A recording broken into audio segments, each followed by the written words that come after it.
ZEE5 ಇರುವಾಗ ನೀವು ನಿಮ್ಮ ನೆಚ್ಚಿನ ಶೋಗಳನ್ನ ಎಂದಿಗೂ ಮಿಸ್ ಮಾಡಿಕೊಳ್ಳುವುದಿಲ್ಲ. ಅದು ಸಂಪೂರ್ಣ ಉಚಿತವಾಗಿ.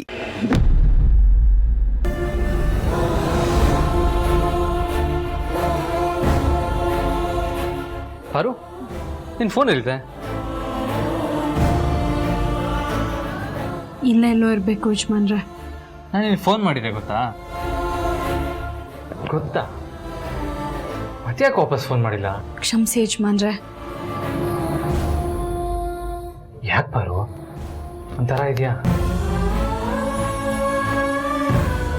ಏನಿಲ್ಲ ಯಜಮಾನ್ರೆ, ಯಾಕೋ ಬೆಳಿಗ್ಗೆಯಿಂದ ನನ್ನ ಮನಸ್ಸು ಸರಿ ಇಲ್ಲ. ಜನನಿ ಬಗ್ಗೆ ಯೋಚನೆ ಮಾಡ್ತಾ ದೇವ್ರ ಹತ್ರ ಹೋಗಿ ಬೇಡ್ಕೊಂಡೆ. ಅದೇ ಸಮಯಕ್ಕೆ ಸರಿಯಾಗಿ ದೇವ್ರ ಮುಂದೆ ಇರೋ ದೀಪನೇ ಆರ್ಹೋಯ್ತು. ಗಾಬರಿಯಾಗಿ ಜನನಿಗೆ ಫೋನ್ ಮಾಡಿದೆ. ಅವಳು ಫೋನ್ ತೆಗಿಲಿಲ್ಲ. ಆಮೇಲೆ ಅತ್ತೆಮ್ಮನ ಹತ್ರ ನಡೆದ ವಿಷಯನೆಲ್ಲ ಹೇಳ್ದೆ. ಆಮೇಲೆ ಅವರೊಳಗೆ ಫೋನ್ ಮಾಡಿದ್ರು.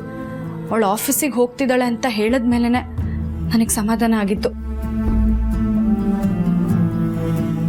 ಸಮಾಧಾನ ಆದ್ರೂ ಮತ್ತೆ ಯಾಕೆ ಬೇಜಾರಾಗಿದೆಯಾ ಪಾರು? ಓ, ಅವಳು ಮಾತಾಡ್ಸಿಲ್ಲ ಅಂತನಾ? ನೋಡ್ಪಾರು, ಎಲ್ಲದಕ್ಕೂ ಹೇಗೆ ಆರಂಭ ಅನ್ನೋದಿರುತ್ತೋ ಹಾಗೆ ಅಂತ್ಯ ಅನ್ನೋದು ಇದ್ದೇ ಇರುತ್ತೆ. ಜನನಿ ಇವತ್ತು ನಿನ್ನ ಹತ್ರ ಮಾತಾಡದೇ ಇರ್ಬೋದು, ನಾಳೆ ಖಂಡಿತ ಮಾತಾಡ್ತಾಳೆ. ನೀನು ಅದನ್ನು ಮನಸ್ಸಲ್ಲಿ ಇಟ್ಕೊಂಡು ಹಿಕ್ಕೊರ್ಗಿದ್ರೆ ನನಗೆ ಬೇಜಾರಾಗಲ್ವಾ? ನಿನ್ನ ಮುಖದಲ್ಲಿ ಯಾವಾಗಲೂ ಹುಣ್ಮೆ ಚಂದ್ರನ್ ಥರ ನಗು ತುಂಬಿರಬೇಕು. ಮನಸ್ಸಲ್ಲಿ ಇಟ್ಕೊಂಡು ಸುಮ್ಮನೆ ಕೊರಬೇಡ, ಸರಿನಾ? ಸರಿ ಯಜಮಾನ್ರೆ.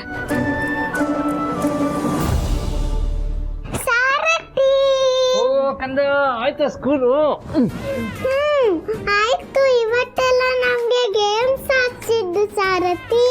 ಹೌದಾ? ಯಾವ ಗೇಮ್ ಆಡ್ಸಿದ್ರು ನಮ್ಮ ಕಂದಂಗೆ? ಕಣ್ಣ ಮುಚ್ಚಾಲೆ. ವಾವ್, ಹೌದಾ?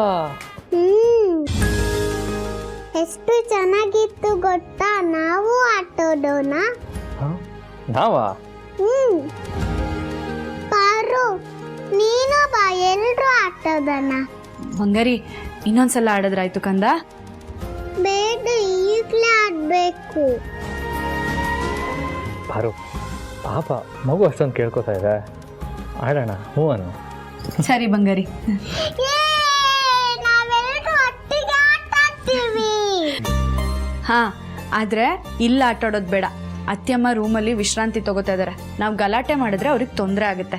ಅದಕ್ಕೆ ಮನೆಯಿಂದ ಹೊರಗಡೆ ಆಟ ಆಡೋಣ, ಸರಿನಾ? ಓಕೆ ಪಾರು, ನಾನು ಈಗಲೇ ಹೋಗಿ ಎಲ್ರೂ ಕರ್ಕೊಂಡು ಬಂದ್ಬಿಡ್ತೀನಿ. ಸರಿ, ಆಯ್ತು. ಓ, ಕರ್ಕೊಂಡು ಬಾ.